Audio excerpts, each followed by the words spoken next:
Ora viva! Ora viva, muito boa noite. Eu estou aqui neste lado, em cima destas escadas, porque eu nunca subo ao palco de um teatro. Respeito muito aquele espaço, é para os artistas e para a nossa oradora, claro. Portanto, quero cumprimentar todos e todas por terem vindo a esta sessão da nossa conferência de Natal, que já é habitual. Sabem que já é a 11ª Conferência de Natal Ciência Viva. É uma conferência que nós oferecemos à população, às pessoas, não é só a Lisboa. Lembro que o ano passado estivemos no Teatro São João do Porto e já fizemos em vários teatros da capital e é transmitido via online. Portanto, neste momento está a ser transmitida a sessão também via página internet do Jornal Público e também pela página internet da Ciência Viva. Portanto, olá e em casa e onde estiverem, boa noite também, ou em qualquer parte do mundo, não é? E, portanto, estas conferências são sempre organizadas em parceria com instituições científicas, quer nacionais, quer estrangeiras, e são inspiradas nas célebres Christmas Lectures da Institution de Londres, da Royal Institution. Eles já fazem desde 1825, mas nós, por este ritmo, com muita paciência, vamos lá chegar também. E de facto as nossas conferências, só para dizer muito rapidamente, tiveram início já, portanto, há 11 anos, no Pavilhão do Conhecimento, onde tivemos como orador o João Magueijo e o então diretor da Investigação e Computação Científica do CERN, Sérgio Bertolucci. Em 2013, a Conferência de Natal saiu de portas da Ciência Viva, do Pavilhão do Conhecimento, e passou a estar em Lisboa. Já esteve no Cinema São Jorge, onde recebemos o astronauta italiano Paolo Nespoli, e quem se lembra, que grande conferência também. A seguir estivemos na Sociedade de Geografia de Lisboa, que acolheu os cientistas polares, o José Xavier e o Gonçalo Vieira. E depois fomos para o Teatro Nacional Dona Maria II, que nos anos seguintes acolheu o paleontólogo Otávio Mateus, que está cá, viva Otávio, e a especialista em microplásticos Paula Sobral, que também creio que está cá hoje connosco. E ainda a Ana Colasso, especialista em Ecologia do Mar, e o astronauta dinamarquês Andreas Mogensen. O físico Nuno Maulide, também, e o biólogo marinho João Correia, o ano passado, no Teatro Dona Maria. Como eu disse, em 2020, nem a pandemia nos parou. Em 2020, rumámos ao Teatro no Porto, o Teatro Nacional São João, onde tivemos como convidados Manuel Sobrinho Simões e o psiquiatra Júlio Machado Vaz. Este ano estamos num dos mais vibrantes teatros de Lisboa, o Teatro Aberto. E permitam-me que cumprimente Vera Sampaio Lemos. Vera, viva! O João Lourenço, diretor do teatro, está numa reunião muito importante neste momento, mas ele chega ainda hoje aqui. E Célia Caeiro, obrigada pela hospitalidade, e aqui cumprimento toda a equipa do Teatro Aberto e agradeço a forma calorosa como nos recebem. A oradora deste ano, já sabemos, é professora associada do Instituto Superior Técnico, é co-diretora do programa MIT Portugal e consultora da Casa Civil do Sr. Presidente da República nas áreas de ensino superior, ciência e inovação e transição digital. Falamos, claro, da astrobióloga Zita Martins. Licenciou-se em Química no Instituto Superior Técnico e obteve o doutoramento em Astrobiologia na Universidade de Leiden. Foi distinguida em 2009 pela Royal Society com uma University Research Fellowship, tendo permanecido no Imperial College London durante uma década até 2017. Zita Martins é também presença assídua nos órgãos de comunicação social, espero que tenham lido a entrevista que ela deu ao Jornal Público e também agradeço a parceria com o Jornal Público para esta sessão e foi distinguida recentemente, foi designada pela BBC como Expert Scientist e Human. O que mais podemos desejar? Que ela venha ao palco e já. Obrigada.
Boa noite a todos.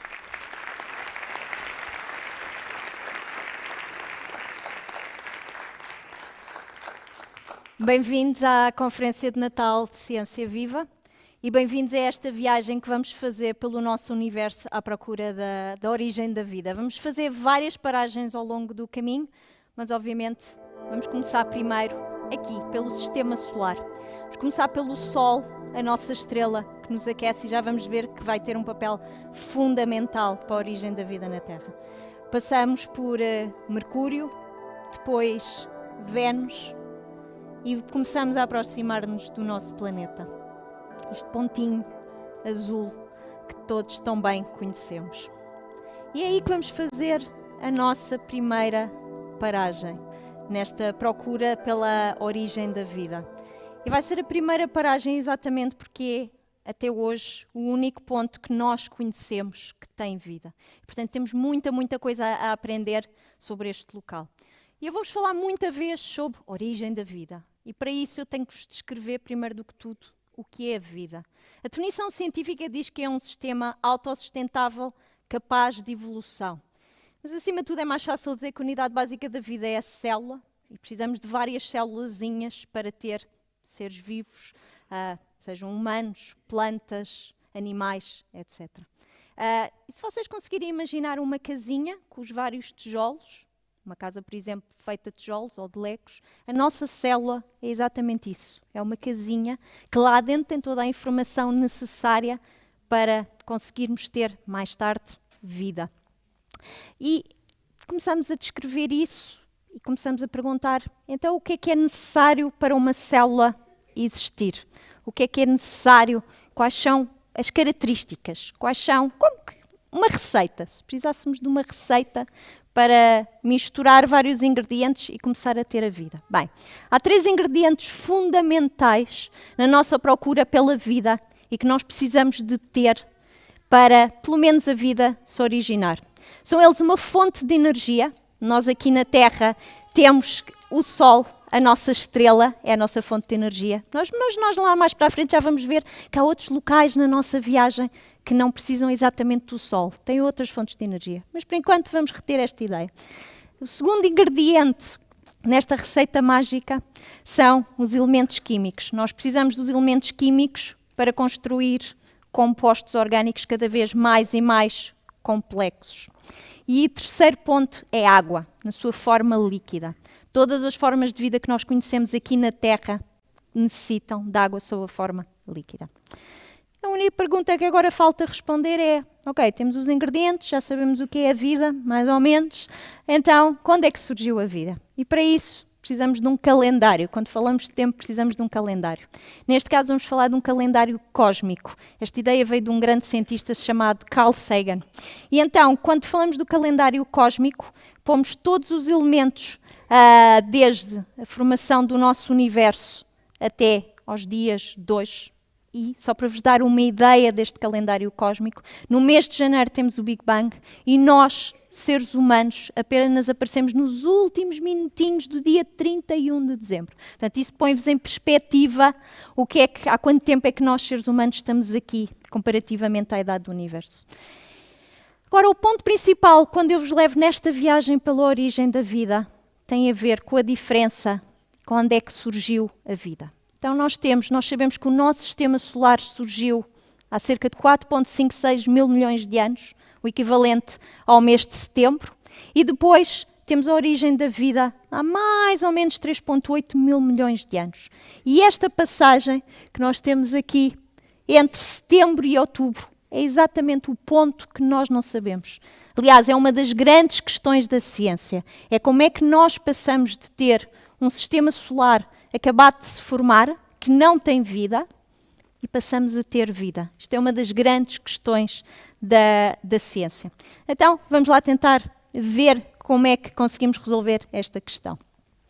Nós sabemos, como eu vos disse, que a Terra se formou há cerca de 4,56 mil milhões de anos. Eu vou repetir esta data muita vez e já vos digo depois, lá mais para a frente, como é que nós sabemos exatamente a idade do nosso sistema solar. E, obviamente, que a Terra primitiva não era um local simpático, não tinha as condições que nós temos hoje em dia.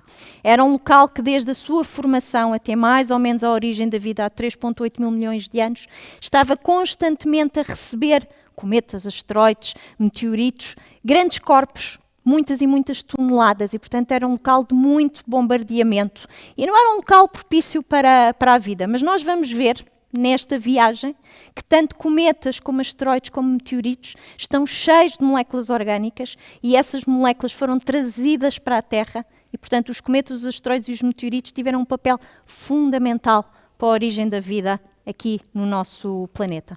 Então eu vou-vos falar um bocadinho disso mesmo, de cometas, de asteroides e de meteoritos. E a primeira coisa que eu vos vou falar vai ser de cometa. Numa definição do dia-a-dia, nós dizemos que cometas são bolas sujas de gelo. E muitos de nós já tivemos o privilégio de olhar para os céus e conseguir ver um cometa. E vemos a característica típica de um cometa, que é ter uma cauda. Então, porquê essa cauda? Eu posso-vos dizer que os cometas, quando estão a passear pelo espaço, não têm propriamente essa cauda. Apenas têm essa cauda quando se aproximam do Sol. Então, vamos tentar replicar um cometa aqui, hoje, e vocês já vão ver como é que se vai formar um cometa. Então, eu tenho aqui os ingredientes, e vou primeiro que tudo, a segurança acima de tudo, e portanto vou colocar estes óculos de proteção, mais umas luvinhas, e depois começar a misturar todos os ingredientes. Então, um cometa tem vários ingredientes e nós sabemos isso por observações pelos telescópios e de outras maneiras. E entre a sua composição tem gelo seco, que está aqui nestas pellets. E, portanto, eu vou deitar bastante disto. É um ingrediente fundamental. Vou mostrar mais um bocadinho. Os cometas também têm o que nós dizemos e chamamos de silicatos, portanto, no fundo, é areia que temos aqui. Vamos deitar uns pozinhos. E depois os cometas têm muitas e muitas e muitas moléculas orgânicas que eu estou a representar aqui com molho de soja. Obviamente, na vida real, um cometa não tem molho de soja, mas aqui vai ser representado por umas gotinhas. Pronto. E então, falta agora um ingrediente fundamental, que é a água. Então, vamos lá ver. Começar aqui a juntar, fechar. Agora preciso uns segundinhos para misturar tudo, todos os ingredientes. Faz algum fumo.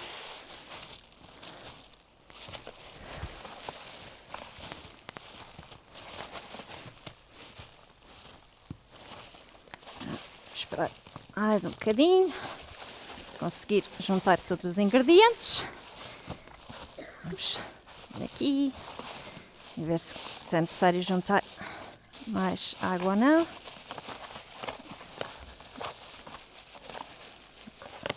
Vou juntar mais um bocadinho. Tá, aqui só mais um bocadinho de água.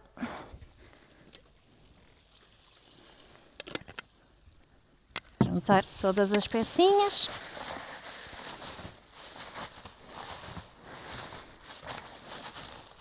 Agora já está. Pronto. Quase.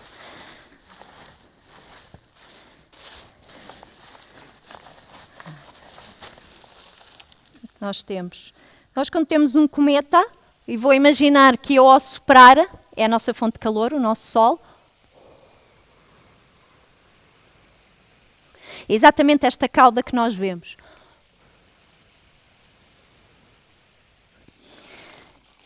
Pronto, se quiserem replicar nas vossas casas ou na sala de aula, é aqui esta possibilidade. Vou só fechar. E continuamos na nossa viagem. Então, já vimos que tem uma cauda, já vimos porque é que essa cauda acontece, e obrigado aos meus assistentes. E há várias maneiras. Obviamente, quando um cometa se aproxima aqui da Terra, nós conseguimos ver esta cauda e conseguimos apontar telescópios para os cometas e ver qual a sua composição química. E por isso, quando eu indiquei aqueles ingredientes todos, é porque nós conseguimos apontar telescópios. Mas a comunidade científica gosta sempre muito mais. Então, nós sabemos por registros históricos que os cometas nos têm visitado ao longo dos séculos. Esta é uma tapeçaria do século XI, e lá em cima, vocês conseguem ver, aqui, conseguem ver o que parece ser uma estrela. Isto não é uma estrela, isto é o cometa Halley. Alguns de nós temos idade suficiente para nos lembrarmos da última vez que o cometa Halley nos visitou aqui na Terra. Portanto, ciclicamente, os cometas nos têm visitado. Não apenas o cometa Halley, mas outros cometas nos têm visitado ao longo da história. Portanto, é muito interessante ver que mesmo, neste caso no século XI, quando não percebíamos, enquanto humanidade, o que é que eram realmente os cometas, mas a humanidade registava o que é que significavam esses cometas. Como eu disse, ou os cometas nos têm visitado, ou então somos nós, comunidade científica, que preparamos missões espaciais e que vamos visitar os cometas. Eu trago-vos aqui uma imagem real de um cometa que se chama 67P, embora o nome mais complicado e oficial seja Churyumov-Gerasimenko. Churyumov-Gerasimenko é o apelido das pessoas que descobriram o cometa, e, portanto, já sabem, se um dia descobrirem um cometa, o vosso apelido pode ficar, é uma grande honra mesmo. Então, este cometa foi analisado, preparou-se uma missão espacial da Agência Espacial Europeia, a missão chamou-se Rosetta, foi lançada em 2004, e em 2014 chegou perto. E isto foi uma grande alegria para a comunidade científica em geral, mas em particular para a comunidade científica aqui na Europa. Geralmente nós ouvimos falar muito da NASA e um bocadinho menos da ESA, e portanto foi com muito orgulho que os europeus conseguiram ter sucesso nesta missão espacial. Conseguiu-se analisar, as análises foram feitas só in situ, no local, e conseguiu-se ver uma série de moléculas orgânicas. Nada muito complicado, obviamente nada de proteínas, não se encontrou nenhum ser vivo, não é nada disso, mas encontrou-se várias moléculas orgânicas e, portanto, a comunidade científica ficou muito contente por descobrir essas moléculas orgânicas, porque dá-nos indicação da importância dos cometas para a origem da vida. E, portanto, agora é a altura que eu vou precisar da ajuda do público. Não há nenhuma viagem que não se precise da ajuda do público. E, portanto, a pergunta que eu vos tenho para colocar é: a que é que cheira o cometa 67P Churyumov-Gerasimenko? A hipótese 1 é não tem cheiro. A hipótese 2 cheira a flores, em particular tulipas e rosas. E a hipótese número 3 é ovos podres e amêndoas amargas. E, portanto, quando eu disser a hipótese, peço ao público para levantar a mão e vamos ver qual é a hipótese que tem mais votos e depois eu já vos digo a hipótese certa. Então, número 1, não tem cheiro. Ok, alguns. Hipótese número 2, flores, em particular tulipas e rosas. Menos. Número 3, ovos podres e amêndoas amargas. Êêêê! Excelente! Sim, a maioria tinha a resposta correta e obrigada pela vossa participação. Sim, realmente este cometa tinha cianeto de hidrogênio, que dá o aroma típico de amêndoas amargas, e tinha também o cheiro típico de ovos podres. E, portanto, os compostos que estavam presentes neste cometa não eram os mais simpáticos do ponto de vista olfativo, mas são compostos orgânicos importantes que ali estavam presentes. Deixamos então os cometas em paz e vamos então passar para os asteroides. Os asteroides são corpos celestes. Na maior parte dos casos orbitam entre Marte e Júpiter. É o que vocês podem ver ali atrás, aquela cintura castanha. Obviamente que, por vezes, os asteroides saem desta cintura de asteroides, chocam um pouco uns com os outros e entram aqui dentro na nossa atmosfera terrestre. Mas já vos vou falar um pouquinho disso lá mais para a frente. Então, enquanto comunidade científica, nós também temos visitado não só cometas, mas temos visitado também asteroides. Isto é uma imagem real da Agência Espacial Japonesa, JAXA, e é do asteroide Ryugu. Foi uma imagem que foi tirada em 2018 pela missão espacial Hayabusa 2. Eu faço parte desta missão espacial, tem sido um orgulho enorme trabalhar com uma equipa internacional de cientistas do Japão, da Europa, dos Estados Unidos, etc. E, portanto, tem sido um grande desafio, mas uma grande alegria. As amostras foram recolhidas em 2019 e em 2020 chegaram aqui, sãs e salvas, à Terra, e desde 2019, portanto em plena pandemia, a nossa equipa tem estado a analisar amostras deste asteroide e tem sido, como eu vos digo, uma alegria enorme estar a trabalhar com colegas tão diferentes e de tantas nacionalidades. E aqui conseguimos ver uma das questões que nós fizemos questão nesta missão espacial foi garantir que se recolhia amostras não propriamente da superfície do asteroide, mas que se cavava quase que uma cratera. E é isto que está aqui a acontecer. Tenta-se bater e cravar, formar uma cratera, recolher o rególito, que é a palavra científica do asteroide, e depois essas amostras foram trazidas de volta à Terra. Vamos ver só mais um bocadinho. Ok.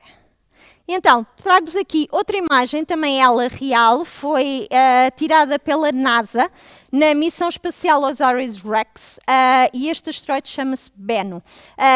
As amostras foram recolhidas em 2020, neste momento vêm a caminho da Terra e esperemos que para o ano os meus colegas da NASA consigam analisar as amostras. Tem sido, como eu vos disse, interessante, porque a equipa que faz parte desta missão espacial, a OSIRIS-REx, faz também parte da missão Hayabusa 2. E isto é para vos dar também um pouquinho uma ideia como a comunidade científica trabalha. Trabalha em colaboração.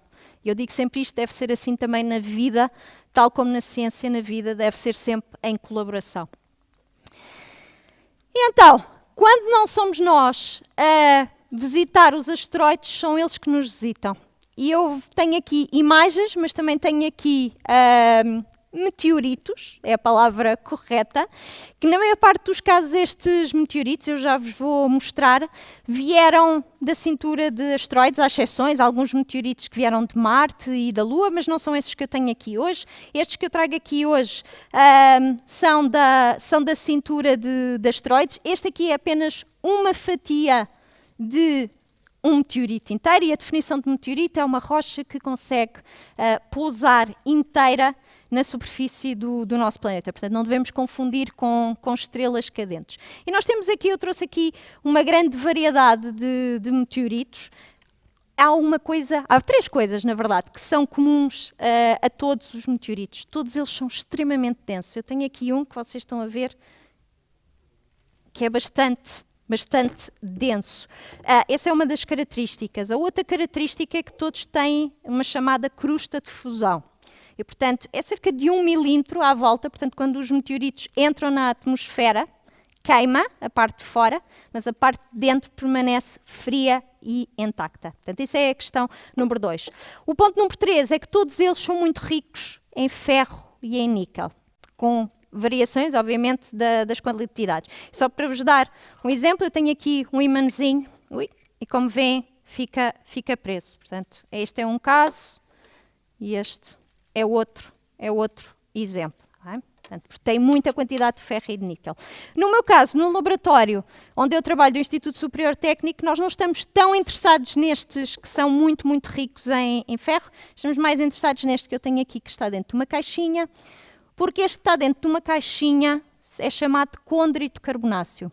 São meteoritos que são muito, muito antigos. São do tempo da formação do nosso sistema solar e desde então têm permanecido inalterados. Bem?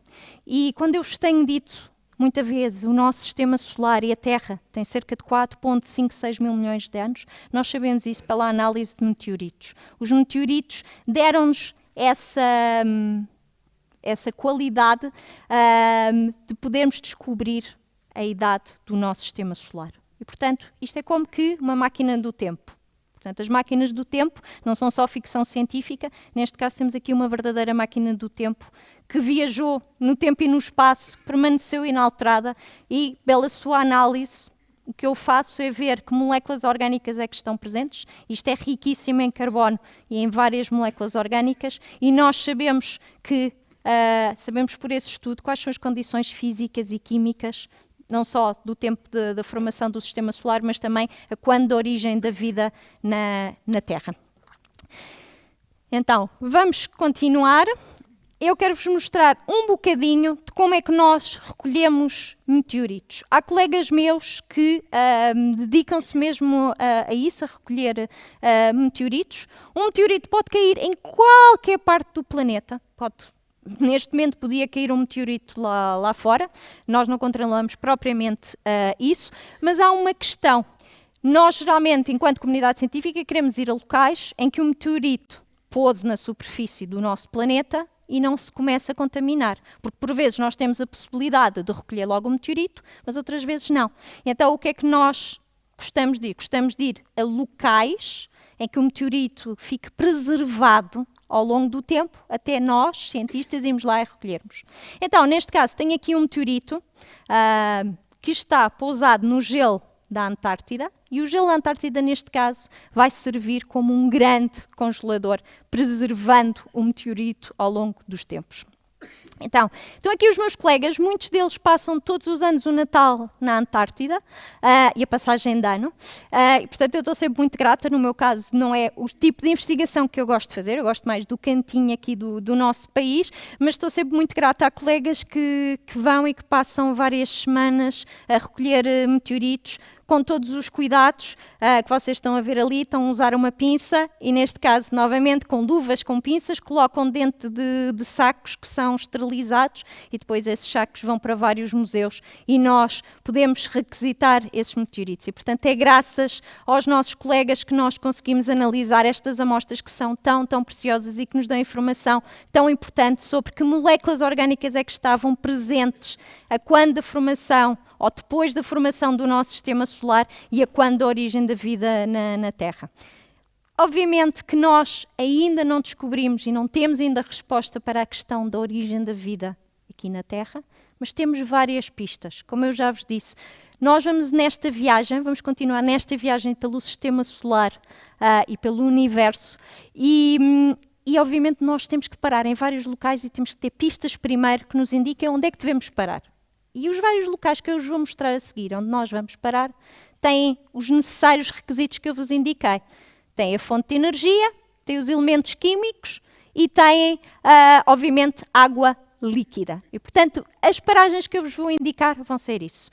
Esses locais podem ou não ter vida, nós não sabemos ainda, como eu vos disse, ainda não foram detectadas formas de vida extraterrestres, mas uma coisa eu vos posso também garantir, enquanto comunidade científica nós não andamos à procura de homenzinhos verdes, nós andamos sim à procura de micro-organismos, tá bem? Portanto é importante também fazer essa distinção.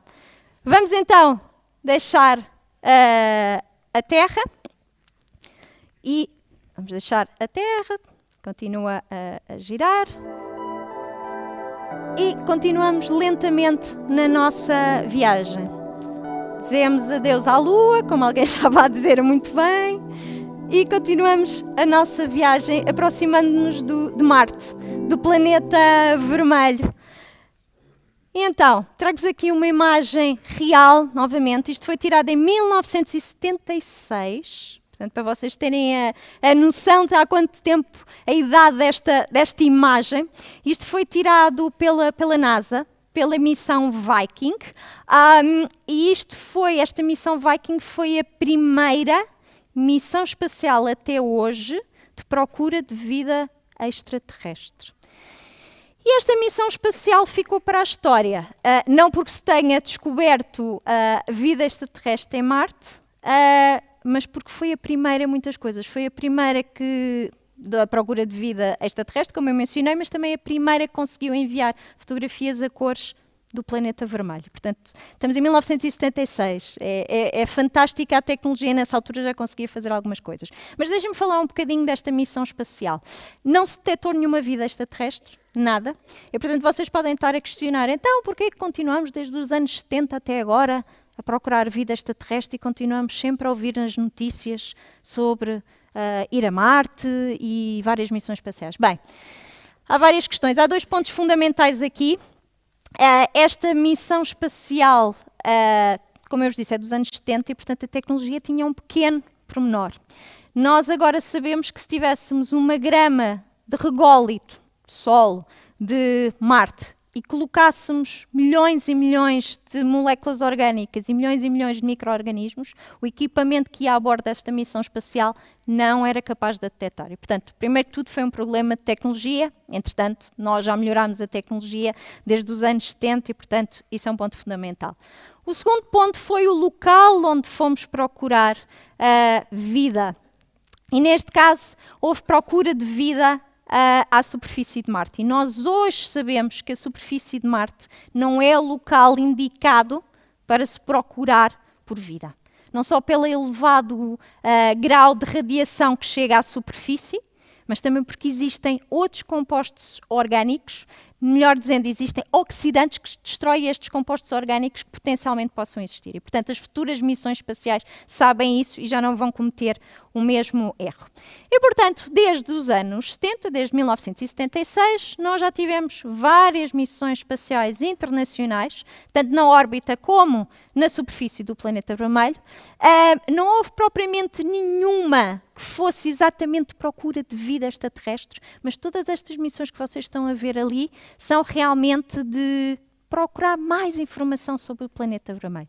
Seja saber se tem água, que características é que tem a geologia, etc. Eu vou-vos dar algumas pequenas indicações. A missão Mars Express, que vocês viram ali, esteve bastante ativa. Aliás, era uma missão que teria uma segunda parte, e essa segunda parte seria para pousar no planeta vermelho e tentar descobrir sinais de vida. Não teve sucesso, mas a outra parte que anda na órbita conseguiu dar-nos várias informações e, mais recentemente, esta imagem é de 2018, descobrimos que no Polo Sul, na subsuperfície, existe uma camada que mistura gelo e água e lama e sais. Portanto, se vocês se lembrarem da receita que eu indiquei para um local poder desenvolver vida, uma das características era o quê? Era água líquida. E, portanto, esta água existir no Polo Sul, ainda que seja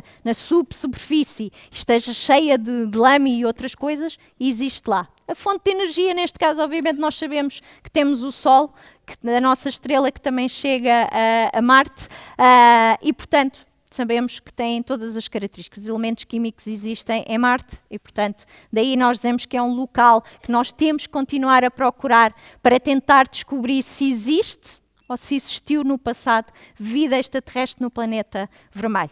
Voltando aqui, este gráfico não foi só a Mars Express, lá em cima, no ano 2003, já tivemos a Mars Exploration Rovers, que andavam a tentar descobrir se existia água, se não existia. Tivemos a Phoenix Polar Lander e tivemos também a Mars Science Laboratory, que chegou há 10 anos já a Marte, que também tira selfies, não somos só aqui nós na Terra que tiramos selfies, em Marte também é possível tirar selfies, e este robozinho simpático que se chama Curiosity, lá está a curiosidade, tentou procurar pelas condições de habitabilidade, ou seja, as condições necessárias para a vida se desenvolver. Ainda não conseguiu detectar propriamente ou descobrir vida, mas deu-nos muita informação importante. Eu só quero mostrar aqui o último quadradinho que está ali, que diz ExoMars 2016 e depois 2028. Esta missão espacial é uma missão espacial da ESA, mas com colaboração de outras agências espaciais. A primeira parte foi um orbiter, como o nome indica, anda a orbitar à volta do planeta vermelho. Foi lançado com sucesso em 2016, já vos vou falar um bocadinho sobre isso. Mas, entretanto, existia um rover em que o objetivo era lançar e pousar na superfície para finalmente se tentar descobrir se iria existir vida, ou se existiu, ou se existe vida extraterrestre em Marte. O que é que se passou? O lançamento, após muitos atrasos, finalmente ia ser lançado este ano, mas, como nós sabemos, entretanto, temos uma guerra na Ucrânia, em que a Rússia teve o seu papel, e, portanto, a colaboração que existia entre a Agência Espacial Europeia e a Rússia cessou, quase imediatamente, e, portanto, neste momento, esta missão espacial já não conta com a colaboração russa, e a Agência Espacial Europeia disse: vamos aguardar, vamos ver o que é que acontece, mas certamente não iremos ter o lançamento nunca antes de 2028. E, portanto, todo o trabalho dos vários cientistas que estão envolvidos nesta missão tem que ficar agora um bocadinho em suspenso, e vamos ver o que é que acontece nos próximos anos, mas certamente nunca será antes de 2028. Deixem-me falar só um bocadinho, continuar a falar desta missão, da ExoMars, que, como eu vos disse, está parte da missão a orbitar à volta de Marte, com este Trace Gas Orbiter, e o papel dele é analisar a atmosfera. E porquê analisar a atmosfera? Bem, o que foi descoberto há alguns anos é que existiam episódios esporádicos de metano a aparecerem na atmosfera de Marte. Então, tenho aqui a moléculazinha, a representação da moléculazinha de metano. É um carbono e 4 hidrogénios. E nós, aqui na Terra, sabemos qual é a origem do metano. Aqui na Terra pode ter degradação de matéria orgânica, tem uma origem também humana. Temos as vaquinhas também a libertarem metano. Mas, obviamente, que em Marte, nós não estamos à espera de existirem vaquinhas em Marte, e, portanto, os cientistas começaram a ficar muito curiosos porque é que, esporadicamente, o metano aparecia em Marte. E os cientistas ainda disseram mais: bem, se está a aparecer constantemente é porque há uma fonte que está a fornecer metano constantemente para a atmosfera. Porque, caso contrário, se fosse só um episódio, o metano, com as condições da superfície de Marte, seria muito rapidamente destruído e nunca mais iríamos ver metano na atmosfera. Não é isso que nós vemos enquanto comunidade científica, com telescópios, com missões que pousaram na superfície de Marte. Nós estamos constantemente a ver picos esporádicos de metano. E então, o que é que pode ser? Há duas grandes hipóteses. Ou há uma reação que é de geologia, que é a reação de uma rocha chamada olivina com água e gera metano. Portanto, não é muito excitante, mas é uma possibilidade. Ou podem existir micro-organismos chamados de metanogénicos e que libertam metano para a atmosfera. Nós não sabemos neste momento qual das duas hipóteses. O TGO que eu vos mostrei antes, o Trace Gas Orbiter, está-nos a indicar que parece, neste sentido, que a hipótese de geologia, portanto a reação da olivina com a água, é a hipótese mais provável. Mas temos que fazer mais estudos para tentar. Portanto, não fechamos para já a porta da existência de vida passada ou presente em Marte, mas vamos ver o que é que acontece nos próximos tempos. Continuamos então a nossa viagem, passamos por Marte, passamos agora pela cintura de asteroides e chegamos aqui a Júpiter. Eu não vou parar propriamente em Júpiter, mas vou parar sim em algumas das suas luas. Só tentar, sim, cá está. Então, com qualquer telescópio que vocês tenham, ou então se forem ao observatório vocês conseguem ver Júpiter e pelo menos 4 das suas grandes luas. Eu neste momento só vou fazer a paragem ali na Europa, que é uma lua gelada. Vocês podem novamente ver aqui uma fotografia, uma imagem que foi tirada pela Missão Espacial Galileu. E esta imagem foi tirada em 2018. E então, é muito interessante esta imagem por várias razões. O que nós pensaríamos desta lua é que seria uma esfera, mais ou menos, lisinha, com gelo. E não é isso que nós vemos nesta imagem. O que nós vemos é que está cheio de risquinhos castanhos. E esses risquinhos significam que o gelo está a partir. Se o gelo está a partir, porque há alguma força que está a obrigar o gelo a partir. E, portanto, os cientistas, baseados nisto, começaram a perceber que deveria existir um oceano de água líquida por baixo da camada de gelo. E, nesta missão, na Galileu, conseguiram realmente ver que estavam a sair geysers por essas fraturas castanhas e, portanto, nós agora sabemos que existe água líquida por baixo da camada de Sol. E, novamente, voltamos à nossa receita. Nós temos, então, água líquida, não é à superfície, mas é na subsuperfície, vale na mesma. Moléculas orgânicas, pela análise dos geysers, nós também sabemos que existem, ou pelo menos os elementos químicos. E o ponto número 3 é uma fonte de energia. Eu, no caso da Terra e de Marte, disse-vos que o Sol, a nossa estrela, era a fonte de energia, mas neste caso não é bem assim. Estamos já muito, muito longe para a nossa estrela ser a fonte de energia. E então, o que acontece? Cientistas novamente começaram a estudar e começaram a perceber que Júpiter, por ser tão grande, tão maciço, exerce uma força gravitacional sobre os oceanos desta Lua. E, portanto, as marés deste oceano começam a mexer, começam a fazer fricção entre o manto rochoso e o gelo. E é um bocadinho quando nós estamos com frio e esfregamos as nossas mãos e começa a subir a temperatura, o mesmo se passa ali. Isto é uma das fontes de energia, é a fricção dos oceanos. E isto gera energia. Há outras fontes, obviamente, que nós estudamos, mas esta é uma das fontes de energia. Portanto, temos os 3 requisitos para existir potencialmente vida na Lua Europa, e é exatamente por isso que as várias agências espaciais estão a planear missões espaciais. Temos aqui a missão, uma representação, isto aqui não é propriamente uma imagem verdadeira, mas é uma representação da missão espacial JUICE, que significa Jupiter Icy Moons Explorer, e esta missão espacial da Agência Espacial Europeia vai ser lançada já no próximo ano, em 2023, e vai analisar não só a Lua Europa, mas também Ganimedes e Calisto, para tentar realmente, não é propriamente para ver se há vida, porque, como podem ver pela imagem, o que se passa aqui não vai pousar, vai ser um órbiter que vai andar ali às voltas, mas vai tentar perceber se estas 3 luas que eu mencionei, estas 3 luas de Júpiter, realmente têm as condições necessárias para a vida se ter desenvolvido. Querem estudar melhor, esta missão quer estudar melhor os oceanos, quer estudar melhor a superfície das várias luas, a interação entre a superfície e o oceano, etc. Portanto, vão ser esses estudos. Mas, obviamente, que a NASA não fica atrás. Temos uma missão espacial da NASA a ser lançada em 2024, a missão espacial Europa Clipper. Novamente é um orbiter, não vai pousar, mas vai nos dar muita informação sobre as condições de habitabilidade desta Lua Europa. Então, continuamos a nossa viagem, já deixámos Júpiter e agora vamos a caminho de Saturno, onde vemos aqui os seus anéis. Novamente, a minha paragem e a vossa paragem não vai ser propriamente em Saturno, mas sim nas suas luas geladas.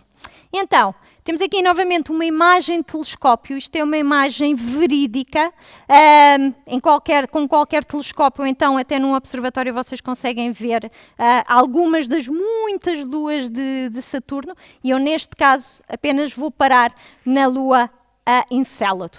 Esta lua também tem sido extensivamente analisada.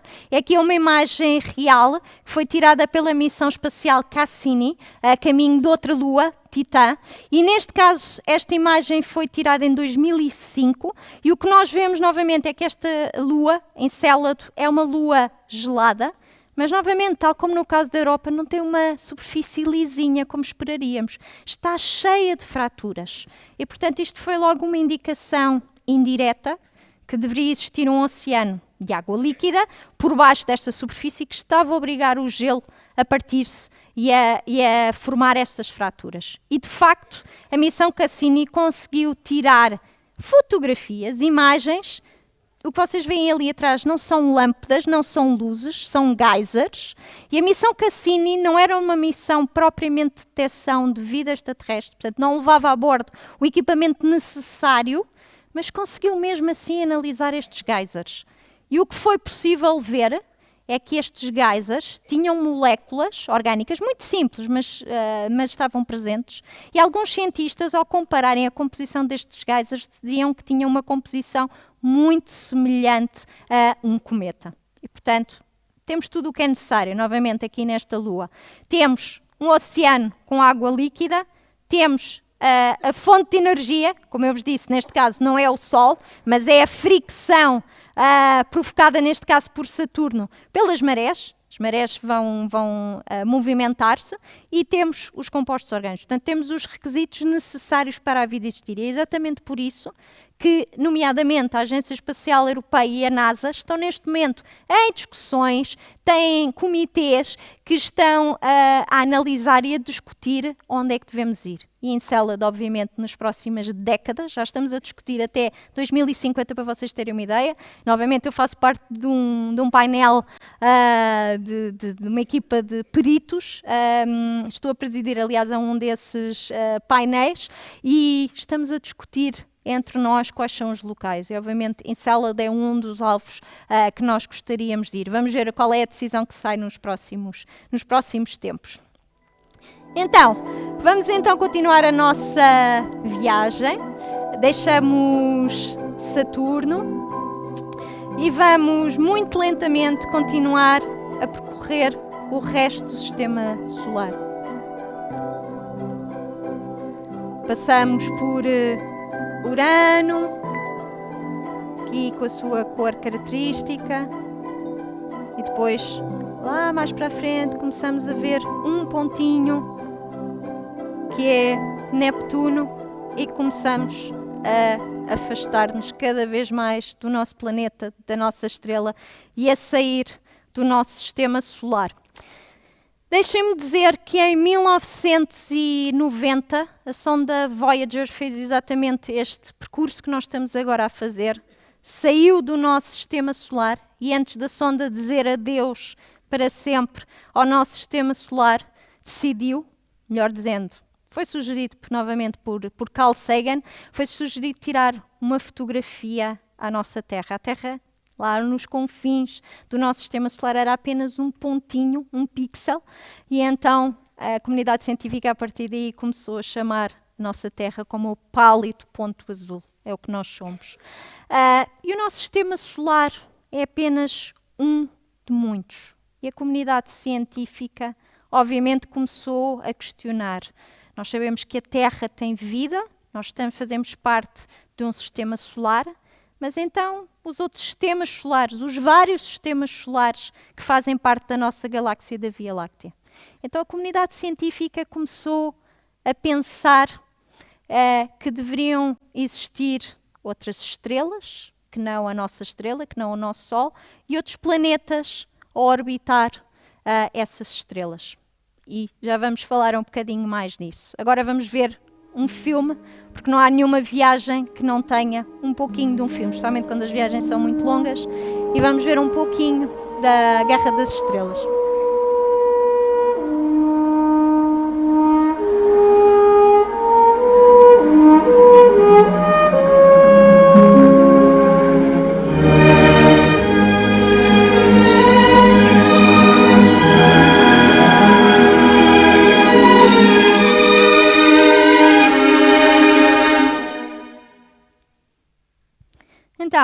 que é que nós vimos aqui?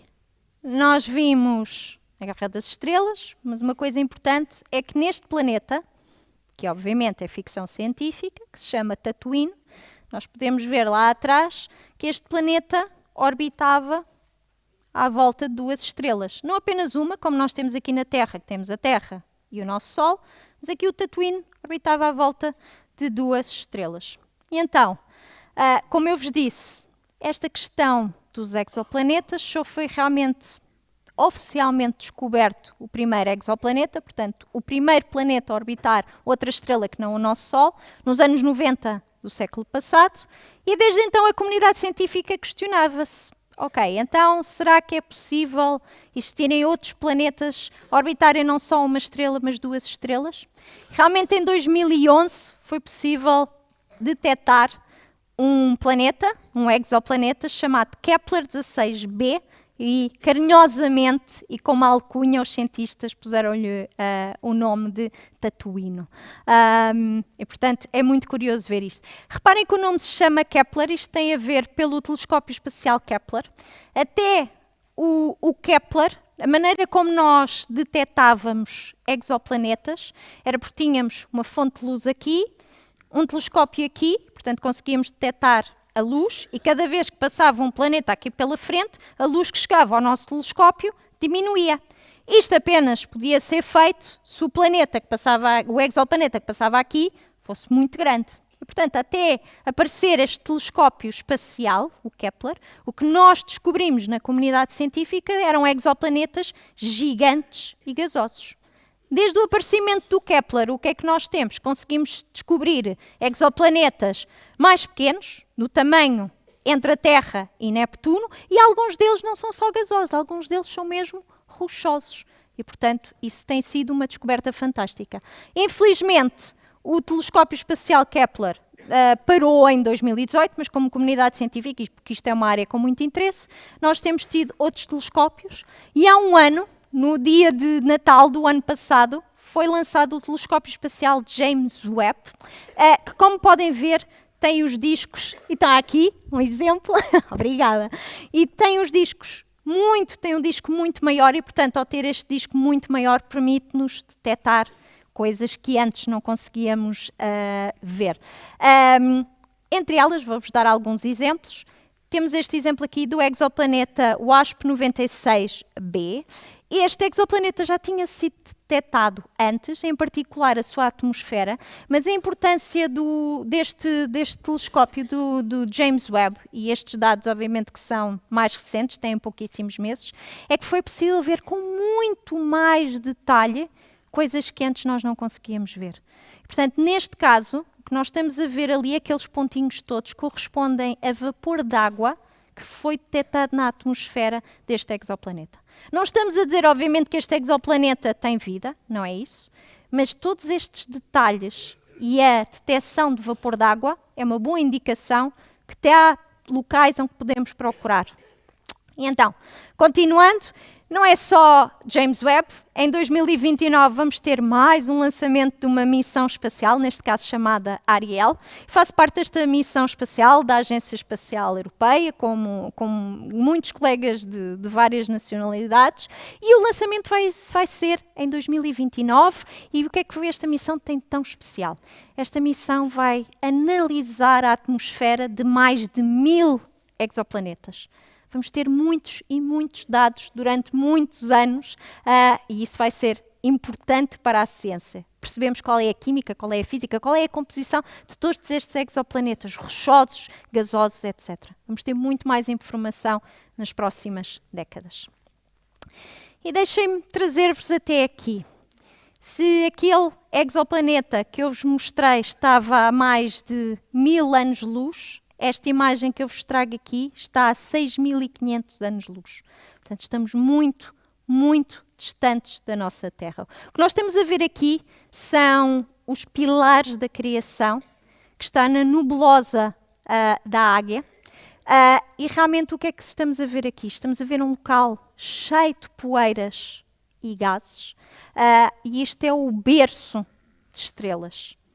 E eu acho que deste slide, esta imagem, é muitíssimo bonita, mas deixem-vos dizer que esta imagem já tinha sido vista em 1995 pelo telescópio Hubble.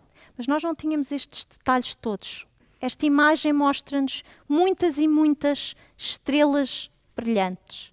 O que se passou com o James Webb é que nos permitiu ver o que antes nós éramos cegos, não conseguíamos ver.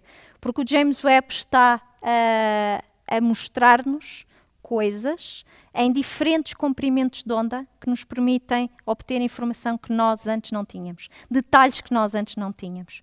E eu acho apropriado ser este o último slide desta nossa viagem. Como eu vos disse, isto é o berço das estrelas, onde são formadas novas estrelas, onde são formados os novos elementos químicos. E, obviamente, não temos aqui vida, mas é a partir dos elementos químicos que se formam neste berço de estrelas que nós conseguimos, mais tarde, noutros locais, conseguir as condições necessárias para que a vida exista. E numa altura de Natal, em que estamos a celebrar o nascimento, ainda mais poética fica esta imagem do berço. Deixem-me desejar-vos boas festas, um excelente ano novo e obrigada pela vossa presença aqui hoje.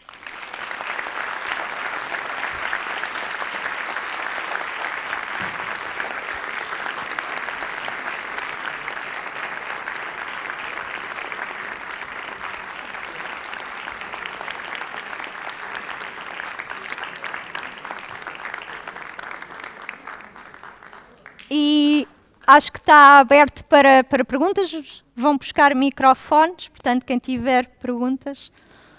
Só temos que aguardar um bocadinho pelos microfones em cada lado, mas temos tempo para perguntas.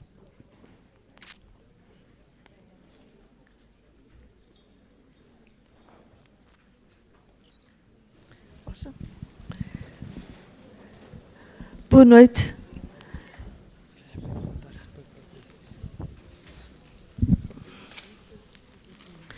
Boa noite. Foi com grande prazer que ouvi. Sou Emília Cerqueira, sou portuguesa. Antiga investigadora e professora, mas neste caso... Sim. Investigadora foi pouco tempo, professora foi muito. E foi com grande prazer que eu ouvi, com grande orgulho e com grande alegria, porque quando eu decidi de ser investigadora, era muito difícil em Portugal.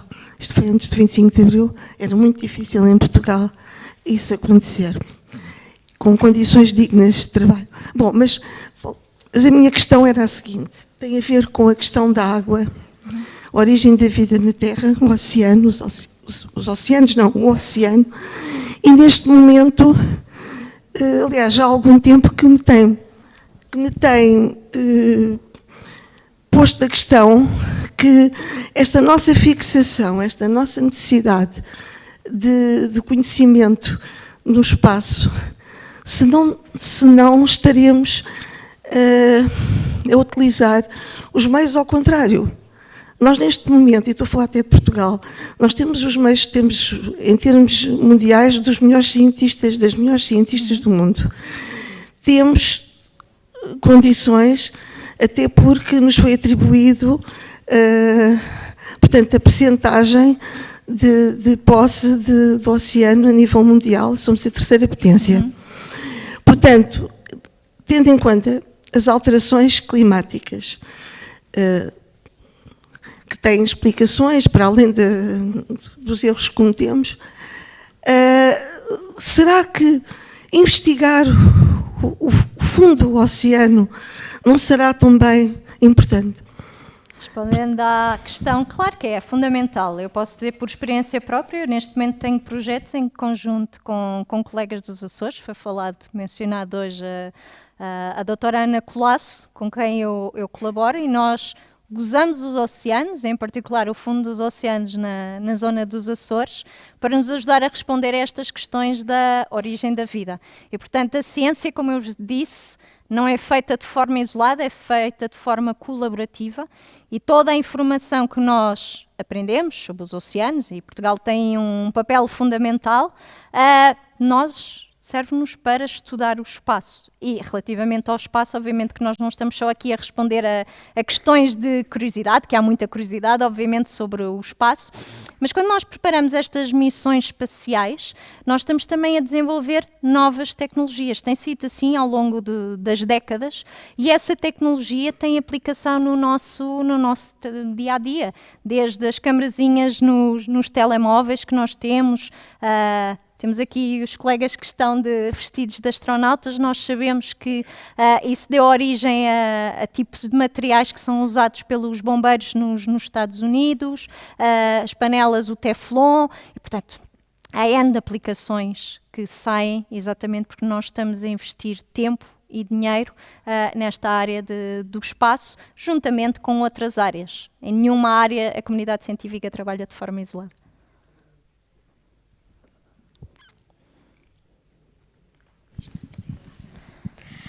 Olá, o meu nome é Miguel. Olá, Miguel. Tenho 9 anos. Sou muito curioso e queria saber como é que o berço das estrelas foi criado. Ui, isso é pergunta difícil. Sou muito curioso, por isso é que eu faço claro. perguntas difíceis. Claro.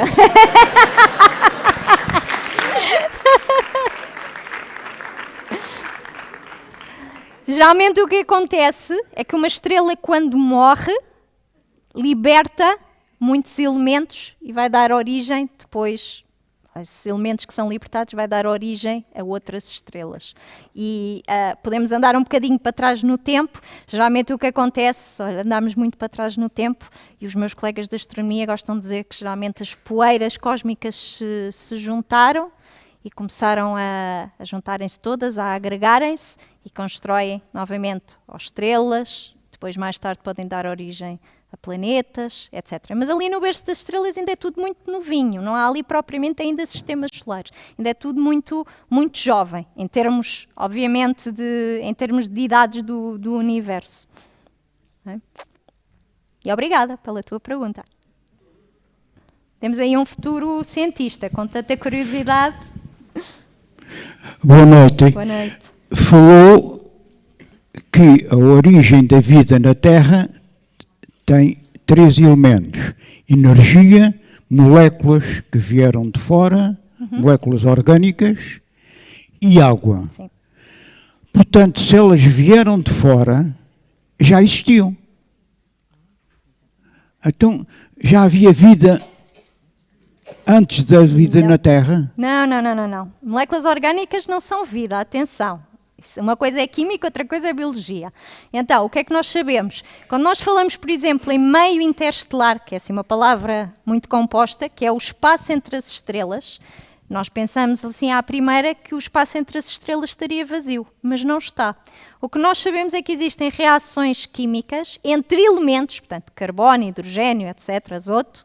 Essas moléculas começam a reagir na fase gasosa, formando compostos cada vez mais complexos, e nós com telescópios conseguimos apontar para os céus e ver os tipos de gases que existem. Há também reações entre pequenos gelos que existem no espaço e com a radiação ficam mais e mais complexos. E como eu estava ali a explicar ao Miguel, mais tarde esses gases, esses gelos, começam-se a agregar e começam a formar corpos celestes mais complexos. Nomeadamente, estes gases e estes gelos vão fazer parte de asteroides. E dentro dos asteroides nós sabemos que existem moléculas químicas e essas moléculas, ao reagirem com água, que numa alguma altura existiu, formam reações cada vez mais complexas. Mas em nenhuma altura isto ainda é vida. Okay? A vida nós temos aqui na Terra, no espaço não temos nada disso. Temos reações químicas, sim, e temos elementos químicos e moléculas orgânicas, isso sim. A nossa vida é baseada no carbono. Certo. Dizem que no futuro poderá ser baseada no silício. Certíssimo. Então, respondendo a isso, nós quando preparamos missões espaciais, estamos a lidar um bocadinho com o conhecimento que nós temos. E o único ponto que nós temos é aqui a Terra. Pronto. Portanto, é o único ponto que nós sabemos. Portanto, está a ser tudo, as missões espaciais presentes e futuras estão a ser todas baseadas em carbono.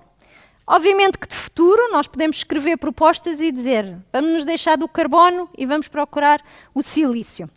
Só que neste momento nós temos que justificar muito bem às agências espaciais, porque no caso das agências espaciais, elas existem pelo dinheiro que os nossos governos investem, e portanto nós temos que explicar muito bem como vamos gastar o nosso dinheiro. E por questões de probabilidade, porque o carbono é mais abundante no universo do que, por exemplo, o silício, e por outro lado o carbono forma ligações estáveis, carbono-carbono, carbono-hidrogênio, como eu mostrei, está aqui, por exemplo, temos carbono-carbono ou carbono-hidrogênio, forma ligações mais estáveis do que escolhermos substituir o carbono por outro elemento. Novamente, neste momento, quando escrevemos propostas, temos que lidar com essas questões. Não estou a dizer que se calhar daqui a 100 anos ou 200 anos a comunidade científica já discutiu o que tinha a discutir e mudamos. Aliás, há alguma comunidade científica, algumas pessoas já começam a falar do silício e a pensar, será que eu no laboratório consigo sintetizar alguma coisa baseada nisso? E já se fala, eu vivi muitos anos no Reino Unido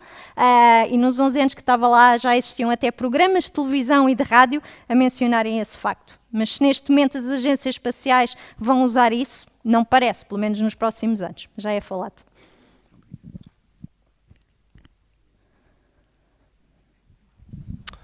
Boa noite, meu nome é João, sou um curioso destas áreas, desde que me lembro. Uma das profissões que disse que um dia gostava de ser era astrobiólogo. Segui uma coisa completamente diferente. As minhas perguntas são simples, espero eu.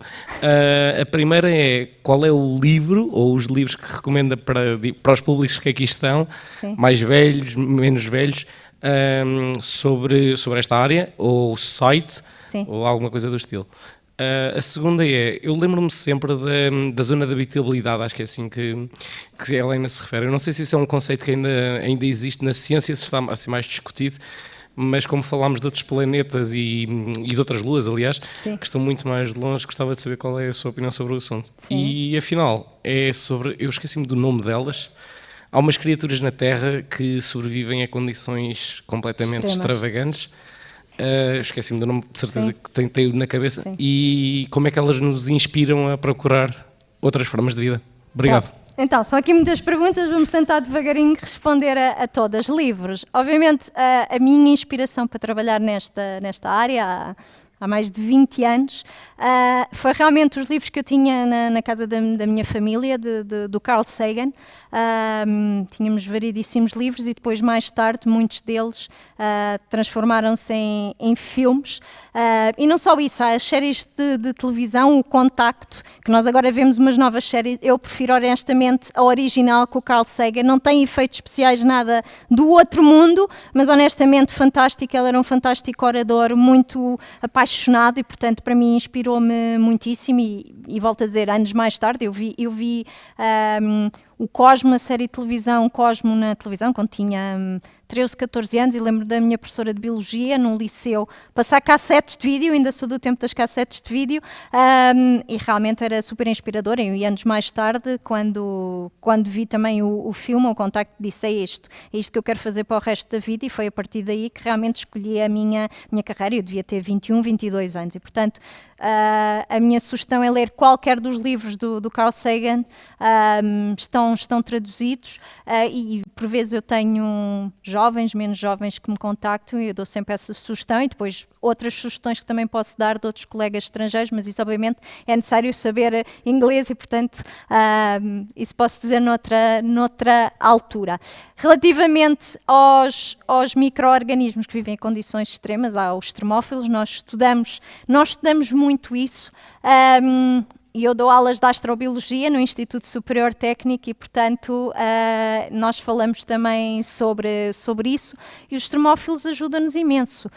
Ajudam-nos a perceber quais são as condições extremas que nós temos aqui na Terra, seja de temperatura, de ambiente, de radiação, de pH, de sal, etc., e aplicar, se essas condições extremas existem aqui na Terra e também, por exemplo, existem em Marte ou noutros locais do nosso sistema solar, nós podemos ver, ok, estes micro-organismos termófilos conseguiram sobreviver aqui na Terra. Será que no espaço também, nesses locais que têm exatamente essas condições, conseguimos tê-los ou não? E obviamente o que nós também utilizamos é muito a Estação Espacial Internacional, que no primeiro slide que eu mostrei que estava lá ao cantinho, e a Estação Espacial Internacional nós enviamos micro-organismos termófilos, colocamos em condições de microgravidade e de radiação e vemos se esses micro-organismos sobrevivem ou não. E falta uma questão que eu já não me recordo qual é, que era a outra questão, peço desculpa. A zona de habitabilidade, pronto, ou seja, isso traz-nos um bocadinho àquela história de conto infantil que nós tínhamos dos 3 ursinhos e comiam a sopa, uma estava muito quente, outra estava muito fria e outra estava exatamente à temperatura certa. É esse o conceito de zona de habitabilidade, ou seja, significa ter uma estrela, ter um planeta, e o planeta nem pode estar muito longe, porque nesse caso está muito longe, a água líquida que existir está muito longe da sua estrela e, portanto, a água estaria congelada. O planeta também não pode estar muito perto do Sol, porque senão a água evapora e, portanto, tem que estar à distância certa.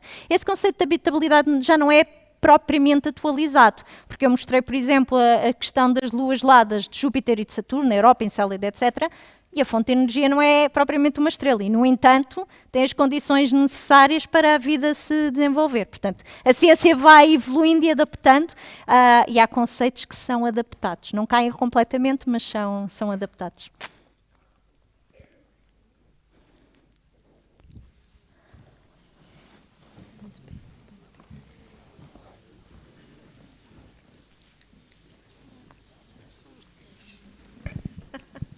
Ficou com timidez. Ele queria perguntar acerca do planeta 9. Nós temos uma aplicação no telemóvel que há uns dias atrás nos mostrou um planeta chamado Planeta 9, mas que parece que não está confirmado ainda. Sim. Pode-nos falar um pouco, portanto, que pertence ao nosso sistema solar, claro. Eu não sei muito acerca desse planeta, honestamente, e portanto não vou estar a falar muito de uma coisa que não sei. Honestamente, e geralmente quando se faz, até mesmo de exoplanetas, etc., temos que ter a certeza absoluta, e os astrónomos são muito bons nisso, e há uma série de parâmetros que têm que ser confirmados, e esta nova tecnologia que tem sido lançada dos vários telescópios tem sido fantástica exatamente para isso, para ter a certeza absoluta, porque não conseguimos tocar, não é como as missões que nós vamos a Marte e que nós pousamos, ou então até ir à Lua onde levamos astronautas, mas com os telescópios não vamos lá fisicamente, mas conseguimos ter uma série de dados sobre isso. E, portanto, a ciência evolui, vão-se descobrindo novos e novos planetas e conseguimos confirmar esses novos planetas. Boa noite, também me chamo Miguel. E também me apaixonei por ciência com o Carl Sagan e com o Isaac Asimov. E era miúdo, quer dizer, mais velho aqui que o meu miúdo, mas também foi os livros que me fizeram apaixonar por ciência. Bem, mas a pergunta é, com tantos planetas que nós estamos a descobrir fora do nosso sistema solar, mas que estão distantes, já percebi que temos tecnologia para perceber que há água ou não nesses planetas, mas temos esperança nas nossas vidas, portanto, nas próximas décadas, de com alta probabilidade perceber se há vida ou não nos planetas fora do sistema solar? Há aqui duas grandes questões. Obviamente, eu não estudo propriamente, não, faço mais trabalho, vou pôr isto de outra maneira, eu faço muito mais trabalho e estou muito mais envolvida em missões espaciais no nosso sistema solar e, portanto, eu gosto sempre de ver um rover a ir, por exemplo, a Marte ou até às luas geladas, a Europa, Encélade. Porquê? Porque nós ali sabemos que estamos a pousar, estamos a ver. Nós, no caso de exoplanetas, a informação é importantíssima. Como eu disse, por exemplo, a missão espacial, a Ariel, vai-nos dar a informação sobre a atmosfera de mais de 1000 exoplanetas. Portanto, isso vai ser uma informação que nós nunca antes tínhamos. Mas não é a mesma coisa. Nós não estamos, enquanto humanos, ou até mesmo equipamento, a ir lá, a pousar, a tocar. Não é isso. E, portanto, temos que ter uma informação, quase como que uma impressão digital da atmosfera, e ver o que é que aparece lá. Nós podemos estudar a nossa atmosfera, porque é um planeta que tem certas características, temos seres humanos, temos plantas e temos também tecnologia. E temos zonas do nosso planeta que são muito poluídas e, portanto, isso liberta para a atmosfera e conseguimos estudar essas assinaturas. Conseguimos ver, como eu disse, se há um local que tem clorofila, porque tem plantas, e essa assinatura aparece na atmosfera. Se há muita poluição, por alguma razão, essas assinaturas também aparecem na atmosfera e, portanto, baseado nesse conhecimento, nós também vamos aplicar esse conhecimento a outros exoplanetas. Obviamente seria extraordinário descobrir uma assinatura de vida e dizer sem, fora dúvidas, que estamos a descobrir. Eu acho que se tivermos uma primeira discussão, e geralmente é isto que acontece na comunidade científica, Vamos ter uma publicação que vai ser muitíssimo citada, vai ser uma publicação que a comunidade científica vai ter toda a citação, os mídias também, mas possivelmente, se calhar dali, se não houver consenso, se calhar dali a 6 meses, outras equipas científicas dizem não, isto é devido a isto. E é assim que funciona a ciência. As pessoas podem ficar amigas, não há problema nenhum, mas a ciência evolui. Mas acho que é sempre... será mais fácil provar se, eu ponho muito se existe vida extraterrestre aqui no nosso sistema solar e não haver sombra de dúvidas, do que nos exoplanetas.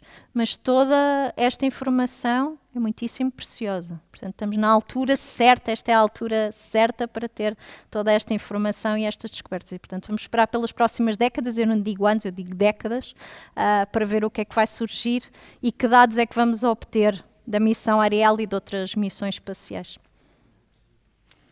Eu sei que a curiosidade é muito grande e que há ainda muitas perguntas do público, mas o tempo está a correr e, portanto, vamos dar mais espaço a mais 3 perguntas que já estão aqui em lista de espera e depois agradecer muito à Zita novamente a presença. Portanto, eu vou dar a palavra aqui a mais uma menina para te pôr mais uma pergunta. O que é que a Terra tem de diferente dos outros planetas para ter vida? Então, a Terra tem a característica fundamental de ter água líquida, e isso é fundamental. Há locais no nosso sistema solar que não têm água líquida. Tem a possibilidade de ser rochosa, portanto, isso também é importante, porque nós, como eu disse, nós não fazemos a paragem, por exemplo, em Júpiter ou Saturno. Precisamos desta questão da rocha. Tem os elementos químicos necessários, tem uma atmosfera. Neste momento isso é fundamental, a nossa atmosfera protege-nos dos raios nocivos que vêm da nossa estrela e, portanto, tem todas as condições, é o que se chama estar no sítio certo, na hora certa, e neste caso tivemos a sorte da vida surgir no nosso planeta. Obviamente que as condições eram as que eu expliquei e que eram fundamentais para a vida se desenvolver, mas a Terra de facto é um local muito especial. Boa noite. Boa noite. Meu nome é António Tomás, eu tenho a dizer que sou leigo nesta matéria, mas há uma questão que me atormenta há muitos anos, esta parte, que tem a ver, eu penso que os asteroides e os cometas andam a uma velocidade muito grande no espaço. Como é que se consegue, e você mostrou aí uma imagem curiosa eu penso que era uma nave a pousar num cometa. Eu pensava que isso era um pouco tipo Fórmula 1, o carro aparecia e depois desaparecia, mas pelos vistos consegue-se mesmo ir lá. Como é que isso mecanicamente se consegue fazer esse tipo de abordagem? Sim, há aqui 2 coisas. Eu não mostrei depois em muito detalhe, por exemplo, os cometas, o que se fez nos cometas, para os cometas viajarem tão depressa por essa questão, criou-se um tipo de gelatina que se chama aerogel. Isto foi criado pela NASA, que é como que um material muito esponjoso e ao passar ou tocar pelas partículas de um cometa, não destrói as partículas do cometa, porque isso foi muito uma das questões. Nós não queríamos, enquanto comunidade científica, bater no cometa e destruí-lo e destruir as moléculas orgânicas. Então, o que é que se fez? Criou-se esse material que suavemente consegue recolher, ainda que a velocidade não esteja parada, já ali há alguma velocidade, foi recolhido e trazido de volta à Terra e os colegas meus, nomeadamente da NASA, analisaram amostras de cometas. Em termos de asteroides, obviamente que é necessário ter arpões. Quando eu disse, por exemplo, mostrei a missão espacial, a Rosetta, para o cometa 67P, aquela missão demorou 10 anos desde o lançamento até conseguir tocar. E obviamente que aquele asteroide não tem tamanho suficiente para uma pessoa conseguir pousar, como se pousa, por exemplo, na Lua ou em Marte. Então o que é que aconteceu? Na missão Rosetta foram disparados arpões e os mídias mostraram isso, a comunidade científica estava muito contente e disse: os arpões funcionaram muito bem, dispararam. Sim, os arpões dispararam, mas o que se passou foi que os arpões não furaram. E então o que se passou é que a sonda que era suposto, tinha 3 perninhas, era suposto pousar assim, no cometa 67P, não pousou assim, pousou de lado.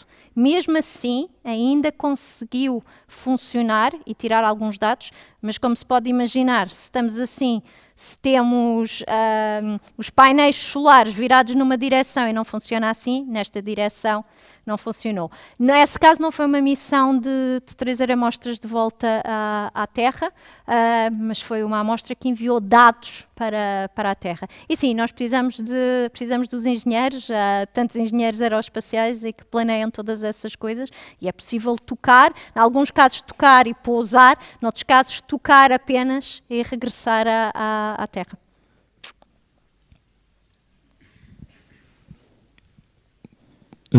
Pergunta direta e pessoal. Em qual desses sítios que falou do sistema solar é que apostava em que houvesse vida? No sistema solar e vida presente, eu acho, e vou responder isto em pequenas partes, eu acho que em Marte existiu possivelmente vida microbiana no passado. Presentemente, os dados que temos não apontam nessa direção.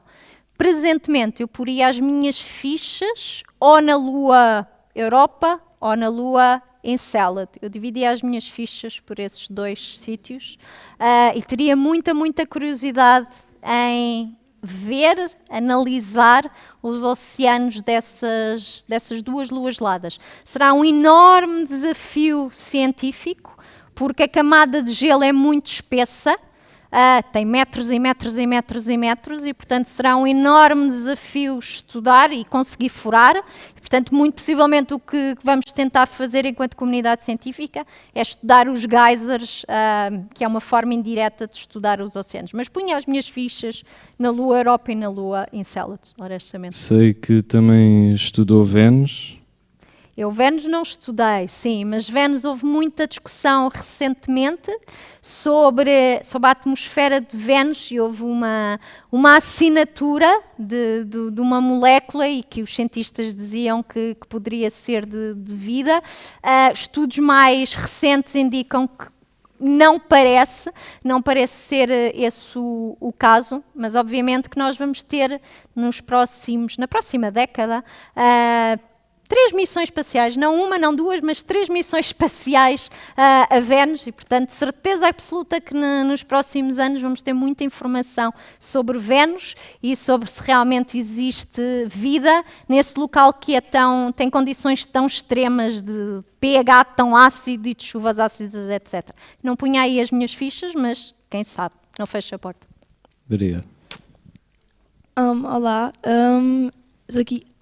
Eu sou do Liceu e estou a tirar Biologia e Química, e gostaria de perguntar se há um caminho que recomenda para poder ser astrobióloga no futuro. Eu recebo muitos e-mails, muitos mesmo, muitos e-mails, e fazem sempre essa pergunta e eu respondo sempre a mesma coisa. Portanto, terminar o liceu, tirar uma licenciatura e depois um mestrado numa área que se goste muito. Porquê? Porque a astrobiologia, eu sou química, mas eu tenho colegas que são de física, de biologia, de geologia, engenharia aeroespacial, portanto há uma variedade de áreas científicas e portanto eu indico sempre para as pessoas estudarem e tirarem a licenciatura e o mestrado realmente na área que gostem realmente, porque é fundamental. Depois disso, tirar um doutoramento, aí já aconselho a tirar um doutoramento ou em Portugal ou no estrangeiro na área da astrobiologia, e a partir daí continuar o caminho. Ainda voltando, tenho aqui várias pessoas da minha equipe e cada um deles tem os seus gostos e fez um caminho completamente diferente e portanto é a prova provada que dá para ir por vários caminhos e todos vão dar, não a Roma, mas neste caso vão todos dar à astrobiologia. Sim. Oi? Zita, já tenho som. Agora sou eu. Obrigada. Obrigada a todos pelas perguntas. Eu sei que há perguntas que ficaram por responder. Há muita curiosidade, mas eu sei que também estaríamos aqui a noite toda e, portanto, peço desculpa a quem não viu as perguntas respondidas, mas eu sei que a Zita também está disponível se for preciso para responder depois. Sim. Aliás, como ela acabou de dizer, recebe muitos e-mails, portanto, qualquer coisa também, se for preciso, conseguimos responder depois. Zita, muito obrigada. Foi um prazer ter-te aqui, em nome da Ciência Viva, agradecer-te, porque foi mesmo um prazer. Obrigada. Obrigada.